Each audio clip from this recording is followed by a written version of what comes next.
In the bustling city of Rivertown, where life moved at a relentless pace, lived a quiet, observant young woman named Lila. She worked at a small coffee shop on the corner of Market Street, serving hurried customers who barely glanced up from their phones. Lila had a unique hobby. She sketched people she found interesting. But it wasn't their appearances that drew her, it was their stories. She believed everyone was connected by invisible threads of emotion, experience, and fate. Every evening, she filled her sketchbook with portraits of the day's strangers, adding imagined narratives to their faces. One day, while cleaning up after closing, Lila noticed a man sitting alone at a corner table. He wore a suit that looked expensive but crumpled, as though he'd spent the night on that very chair. He stared at a photograph in his hands, his expression a mix of longing and regret. "Excuse me, sir," Lila said gently, approaching him. "We're closing now." The man blinked, startled, and quickly shoved the photo into his pocket. "Sorry," he mumbled, standing up. "I lost track of time." Lila hesitated, then asked, "Are you okay?" The man gave a tired smile. "Just reminiscing about someone I let slip away." And with that, he left.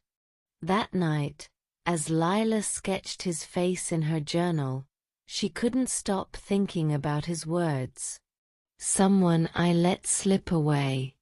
She had always believed in the power of second chances, but how often did people actually take them? The next day, Lila decided to try something new. She placed a small sign by the counter that read, "Share your story, and get a free coffee." At first, people laughed at the idea. A few even dismissed it as silly. But slowly, curious customers began to open up. A young woman talked about her dream of becoming a dancer, despite her parents' disapproval. An elderly man shared a tale of reuniting with his childhood sweetheart after decades apart. Each story felt like a thread, weaving a tapestry of connections in Lila's mind. One afternoon, the man in the crumpled suit returned. This time, he looked more put together, though his eyes still carried the same sadness. He noticed the sign and smiled wryly. "Does everyone tell you their life story for a cup of coffee?" he asked. "Not everyone," Lila replied. "But I think everyone should." The man nodded slowly. "All right, then. Here's mine." He introduced himself as Adrian, a successful businessman who had spent years climbing the corporate ladder. In the process, he had pushed away the people who mattered most: his best friend, his sister, and the woman he had planned to marry.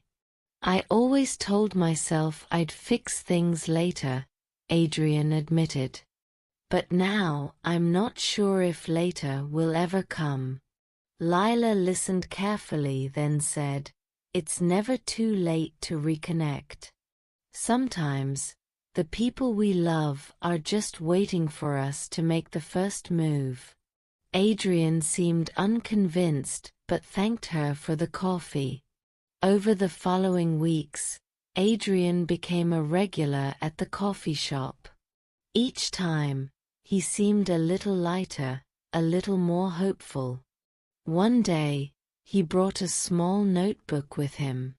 "I've started writing letters to the people I've hurt," he said. "Even if they don't forgive me, at least they'll know I'm sorry." Lila smiled. "That's a brave step." Months passed, and Lila's coffee shop became more than just a place to grab a drink. it became a sanctuary for stories. Customers began leaving notes on the walls, sharing their dreams, regrets, and triumphs.